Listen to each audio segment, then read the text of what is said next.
और जो सबसे नाकामी चीज है हेमंत सोरेन की वो ये है कि अभी तक कोई मुकम्मल कोई वैकेंसी नहीं दिए हैं, चाहे किसी भी क्षेत्र में अगर हम देख ले। जय हिंद, जोहार झारखंड, मैं शमशाद आलम। हमारे साथ वरिष्ठ पत्रकार नौशाद अख्तर जी हैं, जो काफी दिनों से पत्रकारिता के फील्ड में हैं।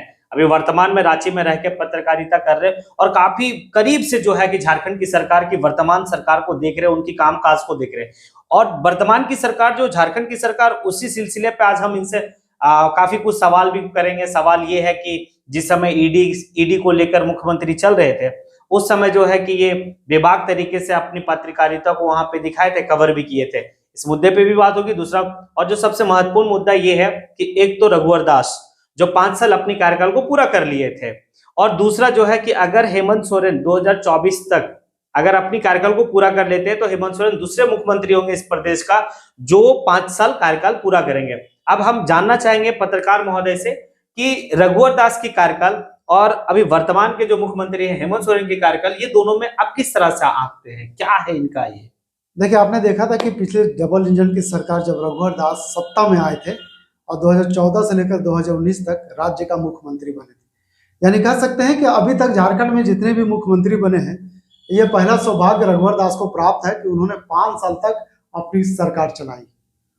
और अभी वर्तमान की अगर हम बात करें तो हेमंत सोरेन की सरकार है और ये वर्तमान सरकार चौथा साल पूरा करने जा रही है। यानी कह सकते हैं कि अब इस सरकार को 5 साल होने में 1 साल बाकी है। लेकिन जिस तरह से सरकार लगातार संकट से घिरे हुए है, इसमें शक नहीं है कि हेमंत सरकार 5 साल पूरा नहीं कर पाएगी, ये तो समय बताएगा। लेकिन अगर 5 साल पूरा कर लेती है तो रघुवर दास और वर्सेस हेमंत सरकार में क्या डिफरेंस हो सकता है। आप देखे होंगे कि रघुवर दास ने बहुत ऐसे काम किए हैं जो विकास की बात करें तो सबसे पहले अगर हम आपको याद दिला दें कि उन्होंने हज हाउस का निर्माण करवाया है, एक ऐसा हज हाउस जो पूरा हिंदुस्तान में एकलौता हज हाउस है।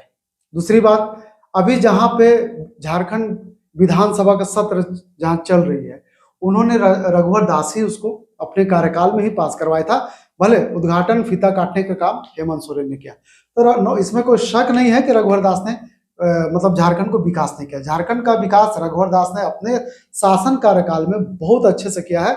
उन्होंने 5 साल पूरा किया। कह सकते हैं कि रघुवर दास का जो कार्यकाल था बहुत अच्छा सरकार था और कार्यकाल भी अच्छा रहा। और ये अभी हेमंत सोरेन की जो सरकार चल रही है, इसका भी कार्यकाल अगर लेके बात करते हैं तो बैलेंस है।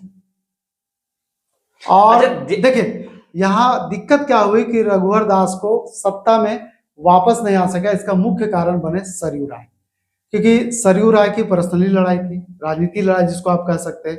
राजनीति में किसने तो राजनीति एक अलग तरह का लड़ाई है, वहां पे 70 कुर्सी की लड़ाई होती है। आपके कथन अनुसार इस बात को मान लिया जाए कि रघुवर दास की सरकार बहुत अच्छी काम की, उनकी कार्यकाल बहुत अच्छा रहा, खास करके जो है कि आपका डबल इंजन की सरकार काम इतनी ही अच्छी थी तो फिर से सरकार आनी चाहिए थी। लेकिन सरकार उस समय भी बहुत बेहतर काम, जिस काम को लेकर आज भी हम झारखंड को इस चीज को देख सकते हैं कि झारखंड प्रदेश एक अमीर प्रदेश है, लेकिन झारखंड प्रदेश के जो लोग हैं ना वो सबसे गरीब हैं। झारखंड प्रदेश, बात समझिएगा, मेरा सवाल कहना है कि बहुत अच्छा काम किया। काम का पैमाना तो वैसा कुछ विकास की डेवलपमेंट तो दिखा नहीं। अगर डेवलपमेंट था ही झारखंड में तो फिर सरकार क्यों चली गई और खुद वो अपना सीट हार गए। अगर रघुवर दास इतना बेहतर काम किए थे तो वो अपना कॉन्स्टिट्यूएंसी को नहीं बचा पाए, सजू राय उनको हरा दिए। देखिए, लोकतंत्र है और लोकतंत्र में किसका सरकार बनाएगी ये जनता तय करती है कि अगला सरकार किसका आएगा। आप देख रहे हैं कि हेमंत सोरेन का चौथा साल जा रहा है। ये निश्चित थोड़ी है कि अगले बार अगर चुनाव होती है 2024 में तो हेमंत सरकार ही वापस आएगा। यानी तय करना लोकतंत्र में जनता का काम है, ये जनता तय करती है। लेकिन आपने कहा कि वापस विधायक नहीं बन पाए, तो सरयू राय एक ऐसे नेता थे जिन्होंने लालू यादव तक को जेल भेजा है। चारा घोटाला मामला का जो उजागर हुआ वो सरयू राय का ही देन है। तो आपने देखा कि उनका और सरयू राय काफी मुखर, अपनी राजनीति काफी मुखर रूप से वो करते हैं, आज भी वो कर रहे हैं। तो उस व्यक्ति से लड़ाई थी, पर्सनली लड़ाई थी, जिन्होंने एक निर्दलीय होकर के इनको लड़ा दिया। आज देखिए कि स्थिति क्या है। भाजपा में एक एसटी को बनाया प्रदेश अध्यक्ष, एक आदिवासी को बनाया, आपने अभी देखा कि विधायक दल का नेता एक शेड्यूल कास्ट को बनाया है, दलित को बनाया है। तो कहीं ना कहीं कह सकते हैं कि बदलाव, चेहरा का बदलाव हो रहा है। ऐसा नहीं है कि किसी लोग को बदलाव कर रहे हैं, लेकिन इस बार आपने देखा पहली बार कि रघुवर दास, जो पिछले साल 5 साल का सरकार उन्होंने कार्यकाल पूरा किया, उसको झारखंड की राजनीति से अलग कर दिया गया। यानी कहीं ना कहीं पार्टी में जो झारखंड की राजनीति है उसमें एक दल, एक लोग दूसरे लोगों में कहीं ना कहीं मतभेद है। केंद्र को इसकी भनक थी, लोग चाह रहे थे, क्योंकि बाबूलाल पहले ऐसे व्यक्ति हैं जो झारखंड का पहला मुख्यमंत्री बने, और इस बार बाबूलाल को पार्टी ने प्रदेश अध्यक्ष का कमान संभाला। और आपने देखा कि प्रदेश अध्यक्ष बनते 81 विधानसभा में संकल्प यात्रा चल रहा है।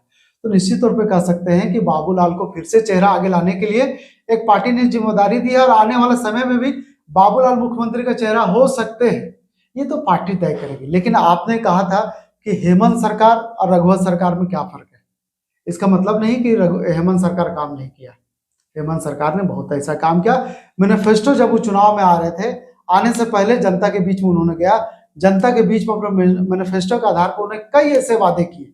अभी बहुत ऐसे वादे बाकी है, अभी साल भर भी बाकी है। हेमंत सोरेन का कार्यकाल आपके हिसाब से मतलब ठीक है, मतलब इसको कह सकते? क्योंकि आपने देखा कि जब हेमंत सरकार सत्ता में आई, अचानक कोरोना आया। 2.5 साल तो उसको कोरोना में चला गया सरकार। 2.5 साल की सरकार कोरोना में जब चली जाती है, 2.5 से 2 साल की, 2 साल में क्या विकास होना चाहिए? जिस तरह से विकास होना चाहिए, हम मानते इस बात को कि विकास का जो धारा है कम बहा, लेकिन निश्चित तौर पे कहीं ना कहीं हेमंत सरकार इसको लेकर चल रही है, विकास कर रही है। और अभी 1 साल बाकी है इसका। 1 साल में जो विकास जो उन्होंने मैनिफेस्टो का देखिए, सबसे बड़ी बात है हेमंत सोरेन की सरकार की कि उनका मैनिफेस्टो में या फिर उनका घोषणा पत्र में जो था कि हमारे अगर हमारी सरकार बनती है तो हम युवाओं को रोजगार देंगे। और जो सबसे नाकामी चीज है हेमंत सोरेन की, वो ये है कि अभी तक कोई मुकम्मल कोई वैकेंसी नहीं दिए हैं, चाहे किसी भी क्षेत्र में अगर हम देख ले। दूसरी बात था कि हम बेरोजगारी भत्ता देंगे। आप वादा तो अच्छा किए थे, है ना। अच्छा, एक चीज और है, क्या है कि वो काफी कुछ जो है कि मतलब आपका एक मुख्यमंत्री रोजगार सृजन योजना के तहत युवाओं को, बेरोजगार को 50,000 से लेकर 25 लाख तक जो है कि हम लोन देंगे उनको, युवा लोग को सुदृढ़ होने के लिए, युवा लोग को मजबूत होने के लिए। लेकिन ऐसा तो धरातल पे वो चीज नहीं उतर रहा जो हेमंत सोरेन घोषणा किए थे। देखिए, राज्य के युवाओं को एक आपने कहावत सुना होगा कि मुंगेरी लाल के हसीन सपने। आज की राजनीति में वो ज्यादा दिखाई दे रहा है। सभी लोग मुंगेरी लाल के हसीन सपने देख रहे हैं, लेकिन इस सपना कब पूरा होगा ये पता नहीं चल रहा। आपने बात सच कहा कि युवाओं को रोजगार देने की जो बात उन्होंने घोषणा की थी अभी तक मुकम्मल नहीं हुआ। अभी हम कह सकते हैं कि टेट जो पारा शिक्षक है, टेट पास, वो अभी तक पिछले 2 महीना से राजभवन के पास आंदोलन कर रहे हैं। पंचायत सेवक, सचिवालय संघ जो लोग हैं, वो पिछले 3 महीने से ज्यादा हो गया, तो आंदोलन हो रहा है। और अबू आवास, जो आपने कहा कि पीएम आवास बंद होने के बाद झारखंड में अभी जो मंत्रालय की कैबिनेट की बैठक हुई 1 सप्ताह पहले, उसमें उन्होंने घोषणा किया अबू आवास की। तो साल भर बाकी है, साल भर में वो बैलेंस शीट लेकर के आएंगे। और जो उन्होंने वादा किया है, हम ये नहीं कह सकते हैं कि सभी वादा पूरा कर सकते हैं या पूरा हो जाएगा। वो तो देखने वाली बात है कि साल भर बाकी है, साल भर में क्या वादा जनता से करके आए थे हेमंत सोरेन। अगर फिर जो वादा करके आए थे और वादा नहीं पूरा करते तो जनता ही लोकतंत्र है, सत्ता पलटने में जरा सा समय नहीं लगा। जब बीजेपी को सत्ता से गिरा सकती है तो हेमंत क्या है, बस जनता सब देख रही है। आपने देखा कि जिस तरह से हेमंत सरकार को, क्योंकि बार बार हेमंत सरकार आरोप लगा रही है कि विपक्ष ने ईडी का डर दिखाया, ईडी परेशान, जब कुछ काम करना चाहते हैं, आपने सुना होगा हेमंत सरकार के कई मंचों से उन्होंने कहा है कि जब हम कुछ काम करना चाहते हैं, काम करने चाहते हैं, तो बार बार ईडी का नोटिस आता है। ईडी का नोटिस के बाद आपने देखा कि हमने बहुत नजदीक से हेमंत सोरेन और ईडी को और कोर्ट को बहुत नजदीक से कवरेज किया। इस बात को हम समझ सकते हैं कि 6ठा नोटिस आया और तीसरे नोटिस में हेमंत सोरेन ने सुप्रीम कोर्ट में गए इससे बचने के लिए। क्यों? क्योंकि आपको पता है कि बगल में जो पड़ोसी राज्य है छत्तीसगढ़ में जब ईडी सता रहा था वहां की सरकार को, तो उन्होंने कोर्ट में गया। कोर्ट ने, क्योंकि वहां ईडी का डर था, उसकी बात अलग थी।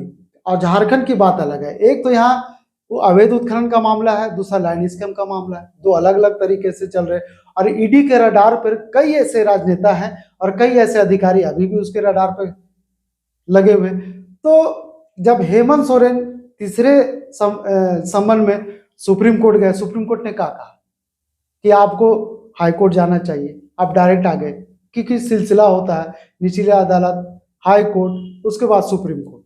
13 तारीख है जब उनका मामला है, सुप्रीम कोर्ट हाई कोर्ट ने उसे खारिज कर दिया। अब इसमें क्योंकि न्यायालय का मामला है, इसमें ज्यादा कुछ कह नहीं सकते हैं। अब कानून का बात है क्योंकि महाधिवक्ता की राय भी लिए जा रहे हैं, अब आगे क्या होगा देखने वाली बात है।